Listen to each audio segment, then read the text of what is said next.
Donald Trump is facing some new criticism that he's sexist after accusing Hillary Clinton of pandering to women voters. Here's Donald Trump last night talking about this with Bill O'Reilly. That's a fact. She's playing the woman card. It's the only thing she's got going. That's it. I think that's going to be a major theme directed against you. Anytime you criticize Hillary Clinton, you're a sexist. Are you ready for that? No, I don't think it will at all, and I'll tell you why. She's going to try and play it, but I'm going to bring jobs back to this country. Nobody respects women more than I do, by the way, and I see it at the rallies. And you saw it just the other day in New York, in Pennsylvania. You know, I won all these states in landslides, and I just absolutely killed everybody with the women. The women came out in droves. Clinton camp, meanwhile, jumping on this, they responded with an actual woman card. Kind of looks like the Metro card that she had a little bit of trouble with a while back. Mercedes Schlapp is a former spokeswoman for President George W. Bush, and Fox News contributor Karine Jean-Pierre is senior advisor and national spokeswoman for MoveOn.org and former deputy campaign manager for Martin O'Malley for president. Ladies, welcome. Good to have you both here. Thank you. I just want to read a little bit from the statement that the Clinton campaign put out when they released this woman card. We've been hearing from supporters all over the country that they would like a woman card of their very own to proudly display on a fridge or pull out of their wallet every time they run into someone who says women who support Hillary must not be using our brains. Karine, good idea. Would you like a woman card in your wallet? I would love a woman card in my wallet, absolutely. Might get one today. But look, the Clinton campaign is embracing it, as they should. They're leaning in. You know, Donald Trump said, hey, she's playing the woman card. She said, deal me in. I think it's a great way to show the contrast between the two candidates, especially as a general election is coming closer and closer. And also, you know, Donald Trump's negatives are 69%, and they are going to continue to increase. And I think it's a dangerous game that Donald Trump is executing as well. When you have, when you are denigrating women and you continue to do that, and you're attacking Hillary Clinton, attacking her is like attacking all women. And well, right now, his primary. I think he's saying that he doesn't think that he thinks that the fact that she's a woman may be her strongest asset politically. And I don't disagree with you.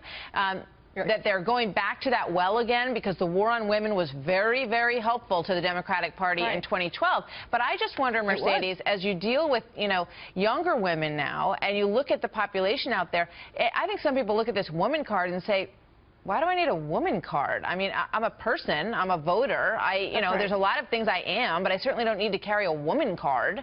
Well, rather than the woman card, I think that Hillary Clinton should basically create the victim card, which is trying to promote this idea that any way that Trump or even Bernie Sanders, when he's been critical of Hillary Clinton has called Bernie Sanders sexist. And so she uses this line, which I have to say is like old-fashioned feminism. It might work great with the older Democratic women that are rallying with Hillary Clinton. But I have to tell you, with younger women, with millennials, we saw this in the case of like New Hampshire, for example.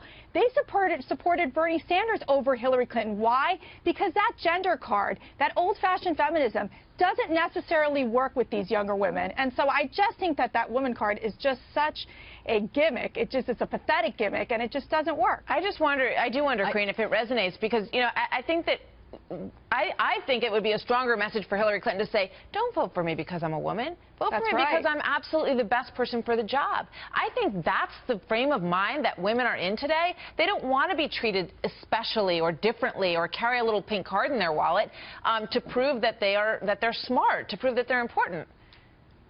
Well, I disagree with Mercedes. Look, the general election is a different electorate. And if Donald Trump continues what he's doing right now, he could very well deliver the White House to Hillary Clinton, because Republican independent women are going to go looking at Hillary Clinton, and they're going to vote for her and take her there. And so I think that's a dangerous game. 52 to 54% of the general election electorate are women. In 2008 and 2012, Obama won that You're right. group. No, you're absolutely right. Yeah. I mean, he has to, if Donald Trump wants to win, he has to win over women who do not support him right now. The question is how to do that. And is the Clinton camp smart in the way that they're going about, keeping those women in their camp? And will Donald Trump be smart if he tries to appeal to them as voters, as people, rather than directly as women? Mercedes, let me go back to you, because what are a few things that you think the Trump campaign could do to bridge that gap? Right. Well, I think some of his strongest assets are his daughter, Ivanka Trump, his wife, Melania. Ivanka's incredibly successful. Having that young woman voice out there is important. Also, building, this is where you go into a more traditional campaign model, making sure he has a women's council out there.